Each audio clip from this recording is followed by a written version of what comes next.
15번째 데살로니가 후서입니다. 데살로니가 후서는 바울 사도가 데살로니가 교회로 두 번째 보낸 서신으로서 환난 중에 있는 성도들을 위로하며 재림에 대한 거짓 가르침에 유혹되지 말고 신실하게 살라고 권면한 서신입니다. 사도 바울은 데살로니가 교회에 편지를 보낸 지 1년이 지나지 않아서 두 번째 편지를 보내게 되는데 이것이 데살로니가 후서입니다. 주후 50년경에 쓰여진 것으로 보이면서 첫 번째 편지인 데살로니가 전서에서 그들의 문제를 다 해결하지 못했기 때문에 데살로니가 후서를 보낸 것이라고 추측합니다. 이걸 보면 알 수 있듯이요, 어떤 문제는 한 번에 다 해결되지가 않습니다. 완샷에 다 해결되면 얼마나 좋겠습니까? 그래서 우리는 반복되는 기도를 해야 되고 반복되는 말씀을 들어야 되는 것이고 또한 반복적으로 계속 찬양을 해야 되는 이유가 여기 있습니다. 데살로니가 전서 하나로 말미암아 그들의 모든 문제가 해결되지 않고 남아 있었기 때문에 데살로니가 후서를 보내서 다시금 견고히 하면서 하나님께로 인도하는 서신, 그것이 바로 데살로니가 후서입니다. 사도행전 17장을 보면 바울이 데살로니가에 머문 기간은 짧게는 3주 혹은 길게는 3개월 정도가 아니었을까 이렇게 추측을 합니다. 이 3개월, 우리가 길게 3개월이라고 얘기하죠. 이 3개월 동안에 성경에 엑기스를 전했습니다. 예수 그리스도의 죽으심과 부활하심. 자, 죽으심, 이런 것은 예수가 메시아다, 그리고 메시아가 오셨고 그분이 바로 예수다라는 것은 구약 성경에서부터 예언된 바입니다. 그래서 유대인들에게도 당시 사람들에게도 굉장히 익숙한 것이었습니다. 그런데 익숙하지 않은 것이 있었는데 그게 뭐냐면 부활이라는 것입니다. 그리고 또 그거보다 더 익숙하지 않은 것이 있었는데 그게 바로 재림이라는 것입니다. 이 부활은 신구약 중간기에 이미 등장을 해서 벌써 이런 것들에 대한 소망과 이야기들이 혹여나 이런 이야기들이 나오곤 했었습니다. 그리고 예수님이 오셨을 때도 부활이 없다라고 이야기하는 사두개인의 이야기를 나온 걸 보면 이미 부활에 대한 개념도 유대인들 사이에 굉장히 많이 퍼져 있음을 알 수가 있습니다. 그런데 굉장히 생경한 것이 하나 있었는데 그게 바로 재림이라는 것입니다. 그 예수님이 다시 오신다라는 것입니다. 이때까지 들어본 적이 없는 것이에요. 그래서 이것이 무엇인가, 정말 중요한 거구나.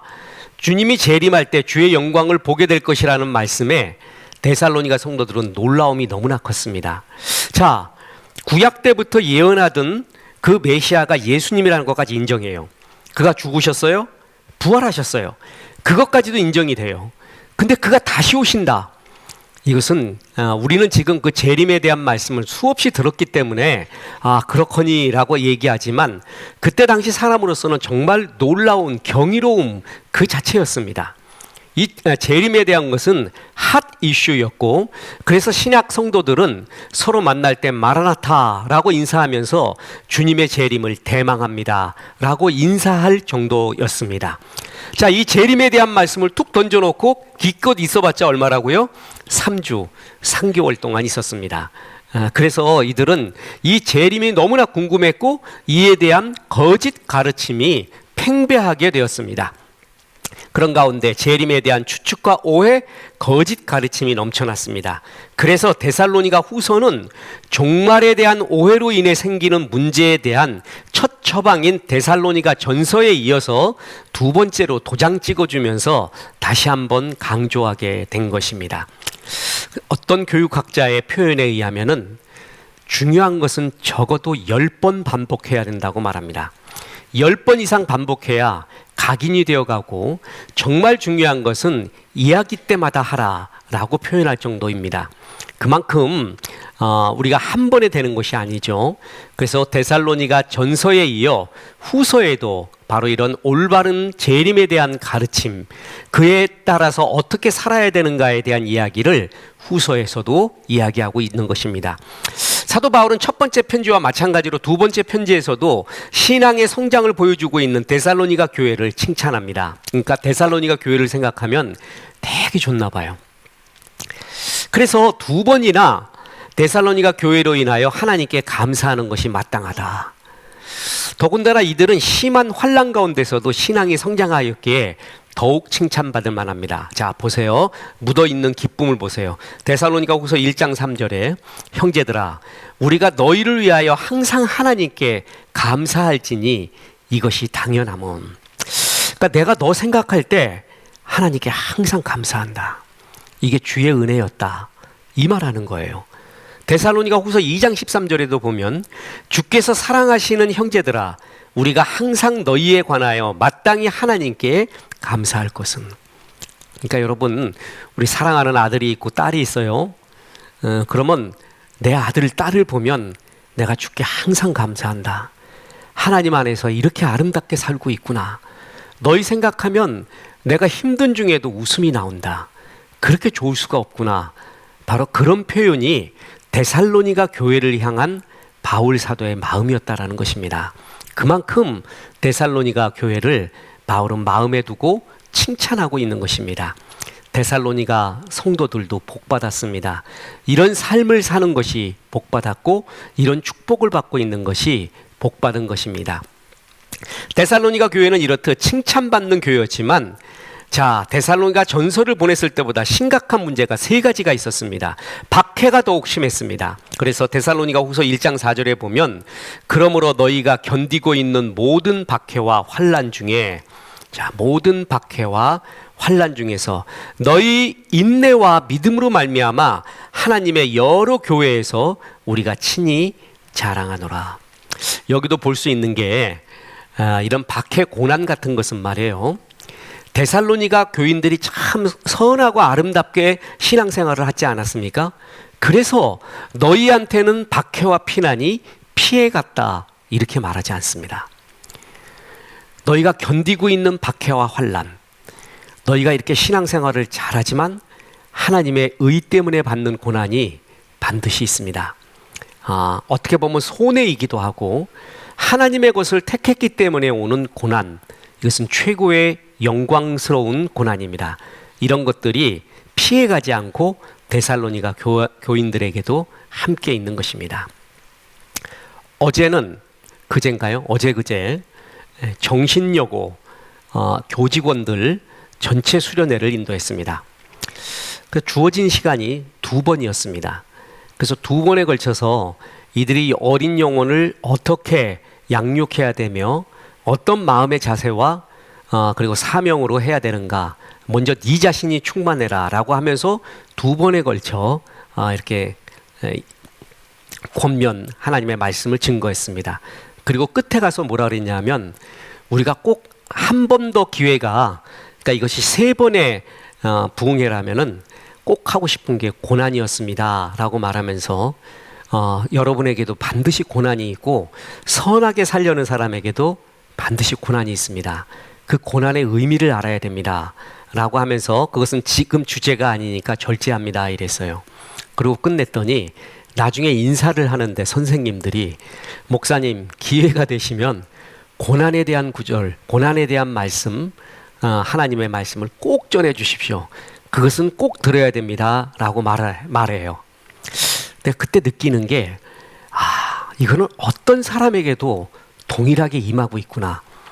이 선하게 어린 영혼들을 위하여 얼마나 기도하는지 몰라요. 선생님들이 그 사명을 가지고 굉장히 퀄리티도 높습니다.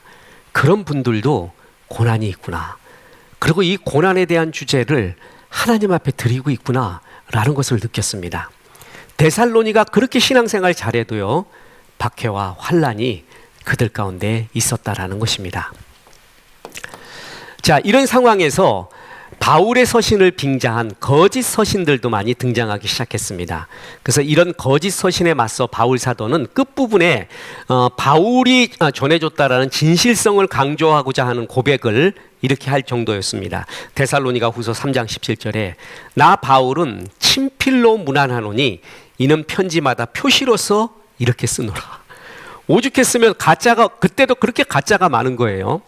여러분 가짜가 많다는 것은 그 진짜 그 진품이 정말 가치가 있다라는 것을 증명하죠. 계속 말하지만 이 모나미 볼펜 500원짜리는 가짜가 없습니다. 그거는 만들어내봤자 소용이 없는 거예요. 더 손해를 봐요. 짝퉁이. 그냥 진품 사는 게 낫죠. 그런데 몽블랑이나 뭐 이런 만년필, 피에르 가르댕 만년필 같은 경우, 그런 경우에는 가품들 가짜들이 되게 많습니다. 그래서 엄청난 이득을 취하려고 이렇게 이야기하고 있는 거죠. 기독교가 가짜가 제일 많습니다. 역으로 생각하면 기독교는 진짜이기 때문에 그렇고 진짜 위대한 깊은 우물이기 때문에 그에 대한 짝퉁이 가짜 이단들도 많은 것입니다. 이 바울 사도가 정말 깊은 샘물이었습니다. 그래서 바울의 이름을 도용한 수많은 거짓 편지들이 그때 당시에 펼쳐졌나 봅니다. 그래서 바울이 편지마다 이것이 내 편지이다, 내가 준 진품이 분명하다라는 친필로 어떤 사인 같은 것을 할 정도로 거짓들이 거기에도 팽배하고 있었다라는 것입니다. 그리고 두 번째로서는 뭐냐면 주의 재림이 이미 임했다는 거짓 가르침이 데살로니가 교회에 퍼져 있었습니다. 이미 임했다. 우리나라에서도 재림 예수파죠. 이른바 재림 예수라고 주장하는 사람들이 그 이단이 무려 40에서 50개 정도입니다. 그러니까 이단들도 여러 파가 있는데 재림 예수파가 있어요. 결국 살을 다 떼어내고 심층 구조만 보면 저 이단은 재림 예수파구나라고 보이는 게 있는데 그게 40에서 50이고요. 자신이 하나님이라고 주장하는 사람만 20명이고 재림 예수라고 주장하는 사람이 50명이나 됩니다.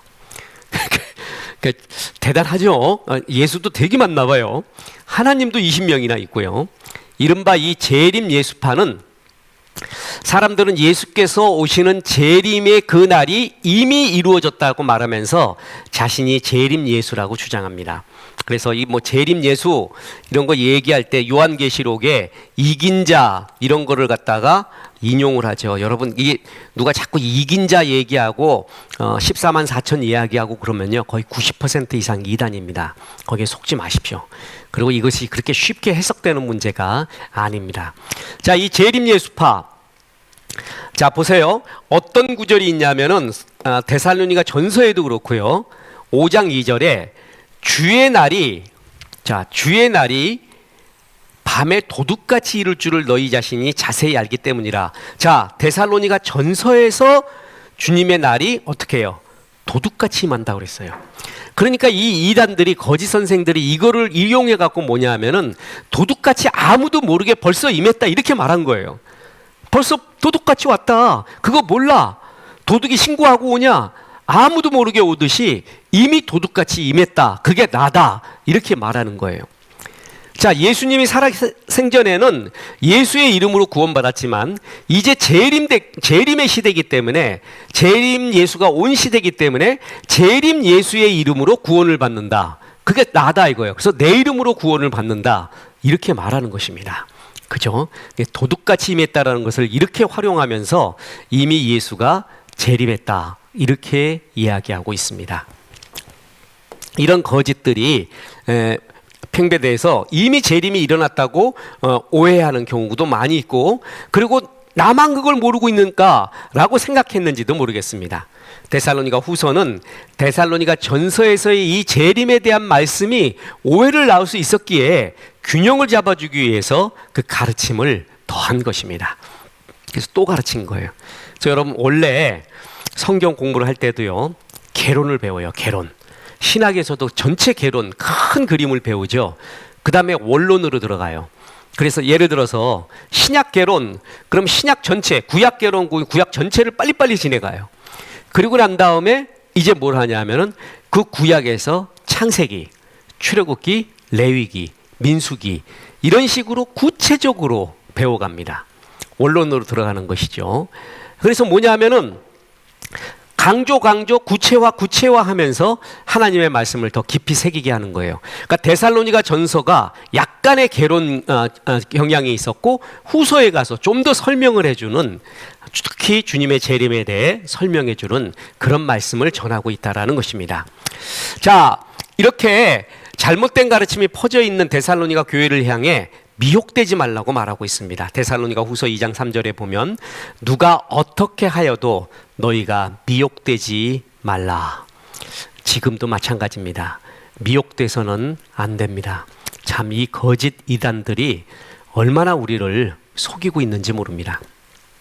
하나님은 장차 일어나게 될 일들을 알려주고 이러한 일들이 있어야 마지막 때가 온다고 했습니다. 자, 우리는 도둑이 새벽 2시에 3시에 올런지 알 수 없습니다. 그러나 도둑이 밤에 온다는 것은 알 수 있습니다.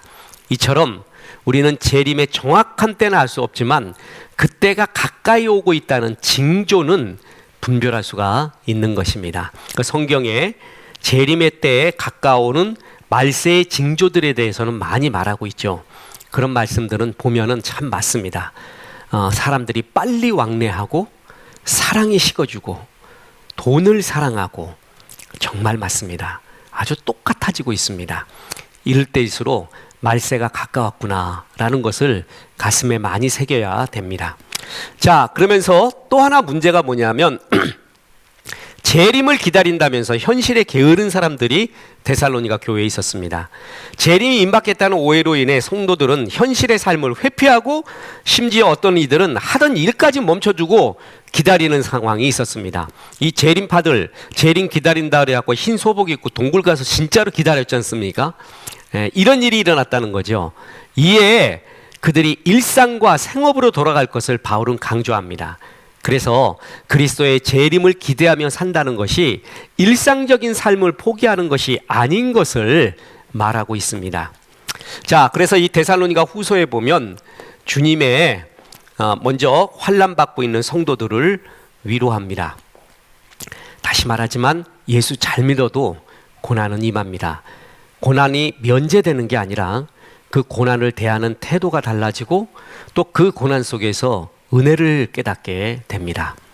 그리고 주님의 재림에 대해서 데살로니가 전서에 의해서 구체적으로 이야기하고 성도들을 권면하는 구조로 되어 있는 게 데살로니가 후서입니다. 자, 주요 구조를 보겠습니다. 분명히 주님은 재림하시니까 깨어 있으라는 것입니다. 재림을 믿는 성도들에게 재림의 날은 영광이요, 안 믿는 불신자들에게는 심판의 날이 될 것입니다. 그죠? 이 날은 반드시 오고야 맙니다. 자, 우리가 재림 아니더라도 결산의 날은 반드시 오죠. 그것이 우리 개인에 대한 삶에 대한 결산. 그래서 예수 안 믿는 사람들은 지옥 가는 심판을 받게 되고 예수 믿는 사람들은 이른바 상급 심판이라고 하여서 하나님 안에서 어떻게 살았는가 결산이 있습니다. 내게 주어진 걸로 무엇을 하고 왔느냐라는 결산의 심판의 날이 우리에게 오게 됩니다. 자, 그래서 데살로니가 후서 4장 16절에서 18절에 보면 주께서 호령과 천사장의 소리와 하나님의 나팔 소리로 친히 하늘로부터 강림하시리니 그리스도 안에서 죽은 자들이 먼저 일어나고 그 후에 우리 살아남은 자들도 그들과 함께 구름 속으로 끌어올려 공중에서 주를 영접하시리니 그리하여 우리가 항상 주와 함께 있으리라. 자, 그 다음 구절을 보세요.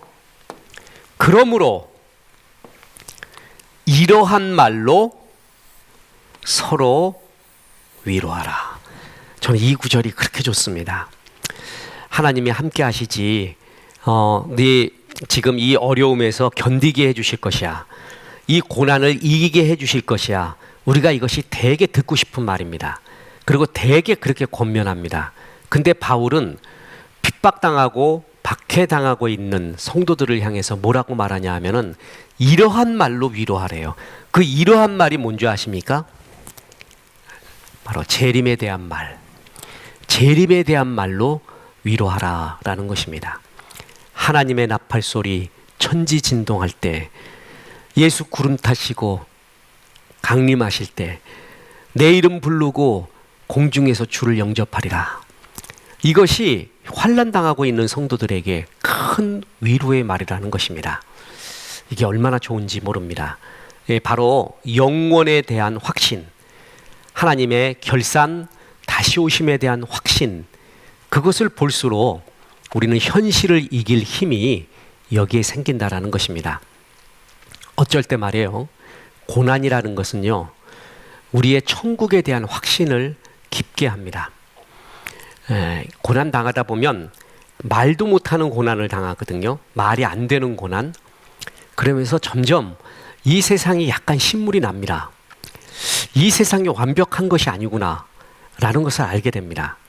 그리고 이 세상에서 전부 승부 볼 수가 없는 것이구나 라는 것도 깨닫게 됩니다.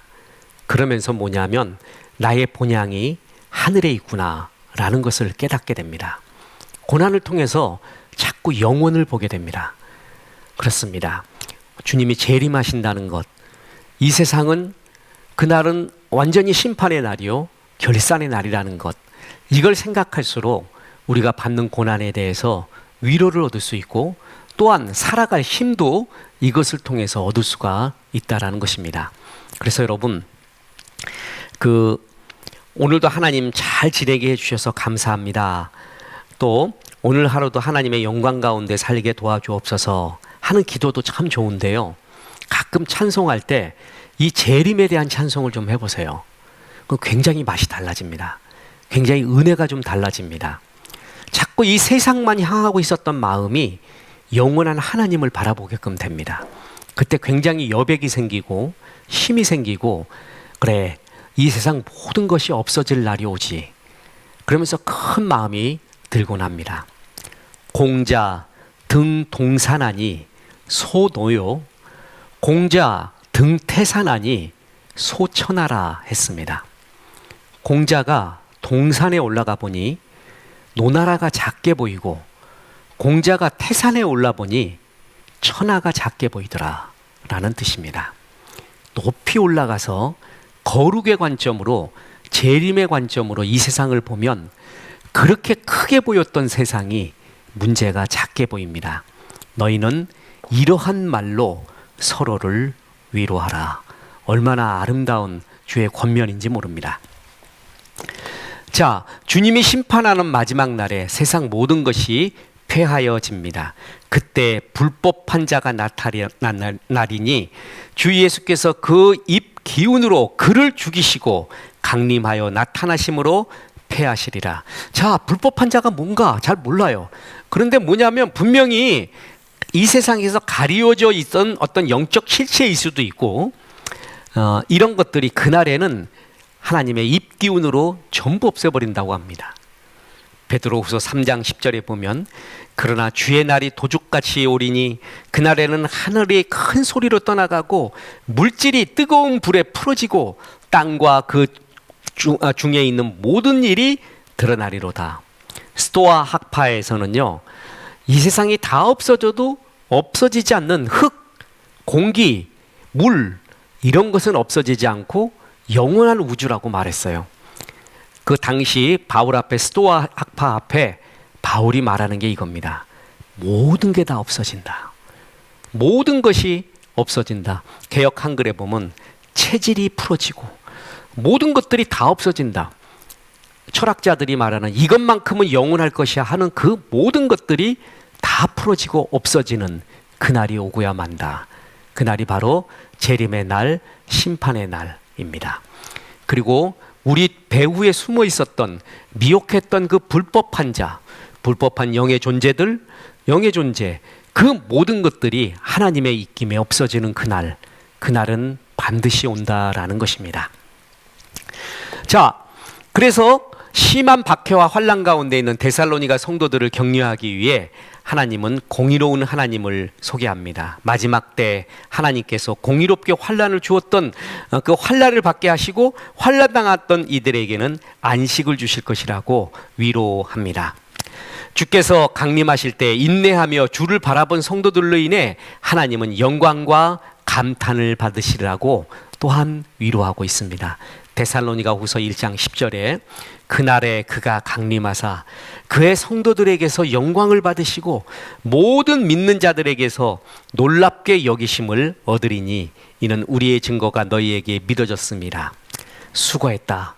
네가 이런 환난 중에도, 그리고 이해할 수 없는 어려움 중에도 하나님을 잘 믿고 있었구나.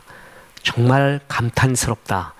내가 너를 참 자랑스럽게 여긴다 하는 그런 날이 온다라는 겁니다. 저는 이 재림의 날을 생각할 때 항상 춘향전이 떠오르곤 합니다. 춘향이가 그렇게 박해 속에 기다리던 낭군님 이몽룡이 다시 오죠. 어사또로 오게 됩니다. 그때 그 얼마나 영광스러울까요? 얼마나 환희로울까요? 주님을 위해, 낭군님을 위해 그 핍박을 그렇게 견디고 있었는데 마침 그 낭군님이 말도 못하는 권위와 그리고 보좌로 이 땅에 오신다는 것, 그게 그렇게 좋을 수가 없습니다. 그리고 그날은 오고야 말 것입니다. 지금 떵떵거리고 하나님 믿지 않고 교만한 사람들 너무 부러워하지 마십시오. 그거 얼마 안 있습니다. 얼마 가지 않습니다. 이 영원한 하나님의 영생의 삶이 없는 한 다 안개 같고 다 바람 같은 인생입니다. 젊음도 금방 지나갑니다. 그 정신여고 거의 교장 선생님이 제 2년 후배입니다. 84학번 후배인데 그 친구가 들어올 때, 교장 선생님 그때 들어올 때 1학년 때가 기억나요. 1학년 때. 그래서 이제 글로리아라는 중창단이 있었는데 제가 그때 그거를 또 이렇게 인도도 했지요. 그때 맨 끝에 서갖고 삐죽기 서가지고 쑥스럽게 부르던 모습이 있었는데 요번에 대표 기도를 하는데 그 모습이 나타나더라고요.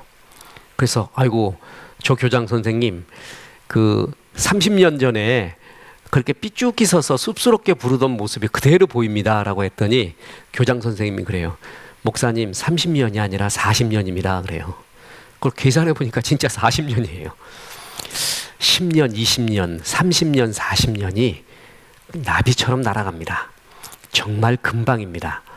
예수 잘 믿는 것이, 주 안에서 하루하루를 아름답게 사는 것이 정말 재림을 기다리는 삶이요, 영광스러운 삶, 그리고 이 재림과 결산의 날이 있다라는 것을 항상 생각하는 삶, 인식하며 사는 삶, 그래서 주 앞에 사는 삶이 가장 영화로운 삶입니다. 자, 그래서 주님은 분명히 재림하시니까 깨어있으라고 말하고 있습니다. 우리 주 예수 그리스도의 은혜대로 우리 주 예수 그리스도의 이름이 너희 가운데 영광을 받으시고 너희도 그 안에서 영광을 받게 하려 함이라. 자, 하나님의 말씀 잘 지키면 이 영광이 있다. 깨어있으라 라고 주님이 말하고 있습니다. 데살로니가 후서 3장 3절에 보면 주는 미쁘사 너희를 굳건하게 하시고 악한 자에게서 지키시리라. 자, 성도들은 고난이 면제되는 것이 아니라 비록 환난과 핍박이 있더라도 신실하신 하나님께서 우리를 흔들리지 않게 해주고 악한 자에게 지켜줄 거라는 것입니다. 이것을 믿어야 됩니다. 우리를 하나님의 손에서 빼앗을 자가 없습니다. 하나님 붙잡고 주님 안에서 성령의 위로를 받고 거룩한 성령의 법으로 지배를 받고 있는 우리들입니다. 악한 자가 아무리 횡행하고 우리를 넘어뜨리려고 해도 주님의 약속은 그 악한 자에게서 우리를 지켜주신다라는 것입니다. 그래서 이것을 믿고 하나님 앞에 감사해야 됩니다. 자, 그렇게 하나님 앞에 굳건히 서라. 그리고 또 데살로니가 후서에서 아주 중요한 말씀이 데살로니가 후서 3장 2절입니다. 믿음은 모든 사람의 것이 아니니라. 제가 기도할 때마다 굉장히 많이 인용하는 구절이죠. 데살로니가 후서 3장 2절입니다. 그런데 이 구절은 정말 맞습니다. 믿음은 모든 사람의 것이 아닙니다. 정말 이상합니다. 어떤 사람은 하나님의 말씀이 금방 믿어지고 받아지는데 어떤 사람은 그게 안 됩니다. 자, 이유를 설명하겠습니다. 믿음이 있는 사람, 하나님의 말씀이 막 믿어지는 사람이 있잖아요. 그것은 하나님의 은혜 때문에 그렇습니다. 그런데 어떤 사람은 하나님의 말씀이 믿어지지 않아요. 받아들여지지 않아요. 왜 그러냐면 그 사람의 완악한 교만 때문에 그렇습니다. 이것이 답입니다. 믿음은 은혜 때문에 믿음이 생긴 것이고요. 그 사람이 믿음이 없는 것은 그들의 교만과 완악함 때문에 하나님을 거부하고 있는 것입니다. 이것이 자유의지와 하나님의 섭리 예정에 대한 유일한 대답입니다. 믿음은 모든 사람의 것이 아닙니다. 그런데 나에게 믿음 주신 것이 그렇게 고마운 것입니다. 그렇게 좋은 것입니다. 그렇게 하나님 앞에 감사할 일입니다. 시간이 흐를수록 믿음이 있다라는 것이 그렇게 좋은 것입니다. 그래서 여러분, 복이 있는 것입니다. 복이 있기 때문에 믿음이 있는 거예요. 복이 있어서 믿어지는 것이고 복이 있기 때문에 예배를 드리는 겁니다. 나는 복 없는 사람이 아닙니다. 믿음이 있다라는 것은 가장 큰 복이 있다라는 것입니다. 이 구절 아멘 하시고, 하나님, 믿음은 모든 사람의 것이 아니라고 했는데 나에게 믿음 주셔서 진짜 감사합니다 라는 것을 항상 고백하십시오. 끝으로 주님의 재림을 기다리는 삶이란 현실에서 신실한 삶을 산다라는 것입니다. 재림은 미래에 관한 것입니다. 그런데 재림에 대한 확신 속에 현재의 모든 모습이 달라지게 됩니다. 자, 이것은 무슨 얘기냐 하면은 이게 맞는 비유인지 모르겠는데, 내가 신문을 가지고 있는데 그 신문이 무슨 신문이냐면 내일 신문입니다. 내일 일어날 일에 대한 신문을 내가 가지고 있어요. 그러면 지금 현재의 삶은 완전히 달라집니다. 내일 어떤 일이 일어나잖아요. 그러면 여러분, 주식이 어디가 더 많이 튈 것인가, 로또의 당첨금은 어디가 될 것인가, 내일 신문에 다 나와 있어요. 오늘은 알지 못하지만 내일 신문을 갖고 있으면 오늘 내가 투자하는 것이 달라지고 오늘 내가 집중하는 것이 달라집니다. 그만큼 내일은 내일에 대한 확신으로부터 오늘을 달리 살게 된다는 거죠. 미래 재림에 대한, 천국에 대한 소망이 있는 사람은 분명히 현실을 다르게 삽니다. 그런데 재림이 있다고 해가지고 이런 가르침들이 굉장히 시끄러웠습니다. 그러면서 현실을 외면하게 하고 도피하게 하고 게으르게 하고 안일하게 하고 하던 일도 멈추게 하고 이런 일들도 횡행했습니다. 바울은 그게 아니라고 말합니다. 보십시오.